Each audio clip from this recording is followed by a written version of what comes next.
আসসালামু আলাইকুম। সবাই কেমন আছেন? আশা করি অনেক ভালো আছেন। আমার এই ভিডিওটা হচ্ছে বৃহস্পতিবার রাত্রে ভিডিও। আমার বাসাতে আমার অনেক শ্রদ্ধেয় ২ জন লোক আসবে। আমার অনেক প্রিয় ২ জন লোক, আমার অনেক ভালোবাসার লোক। আমার বাবা-মার পরে যাদেরকে আমি সবচেয়ে বেশি সম্মান করি, বেশি ভালোবাসি, সেই ২ জন লোক আসবে। তারা হচ্ছে যে আমার বড় বোন আর বড় বোনের জামাই। ওনারা কিছুদিন আগে কুমিল্লা ট্রমা হসপিটালে এসে ডাক্তার দেখাতে গিয়েছিল। তো ডাক্তার ১৫ দিন পর আবার এসে বলছে যে খালি পেটে ডায়াবেটিস, ভরা পেটে ডায়াবেটিস টেস্ট করে ওনাকে দেখানোর জন্য। তো ওনারা আজকে শুক্রবার সকাল ভোরে আসবে, ৭টার দিকে আসবে ট্রমা হসপিটালে। তো ওনারা আমার বাসায় আসবে। তো ওনাদের জন্য রান্নাবান্না আমার ওয়াইফে করতেছে। তো যেহেতু শুক্রবারে ওনারা ভোরে ভোরে আসবে, তখন তো এত রান্না করা যাবে না। যাই পারি, যাই জোগাড় করতে পারছি, আমি গরিব মানুষ, আমার বোন আর বোনের জামাইয়ের জন্য। তাই আমি এখন আমার ওয়াইফ এসে রান্না করতেছে, আমি ওকে হেল্প করতেছি। তো আমার ওয়াইফ প্রথমে গরুর মাংস, এটা কোরবানির মাংস, গরুর মাংস প্রথমে ময় মশলা দিয়ে আপনার পেঁয়াজ, কাঁচামরিচ দিয়ে এটা ম্যারিনেট করে রাখছে কিছুক্ষণ। পরে এটা চুলায় বসাই দিছি। গরুর মাংস রান্না হচ্ছে একদিক দিয়ে হচ্ছে যে কক মুরগা, সোনালি মুরগা যেটা, সেটার রোস্ট করা হচ্ছে।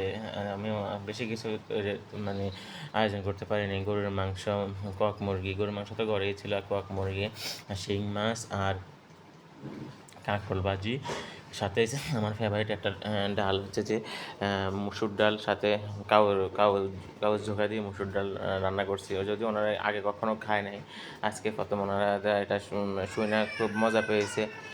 তো আমি ওকে সব কিছু কুটে দিচ্ছি, মানে তৈরি করে দিচ্ছি, ও রান্নাবান্না করতেছে।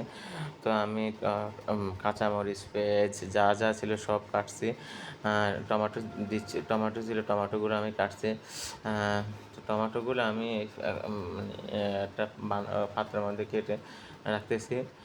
তো ওদিক দিয়ে ও রান্না বলতে গোছায় রাখতেছে রান্না, আর সকালবেলা ফাইনাল রান্না করবে। এখন একটু যতটুকু করা যায় এতটুকু করে রাখতেছে।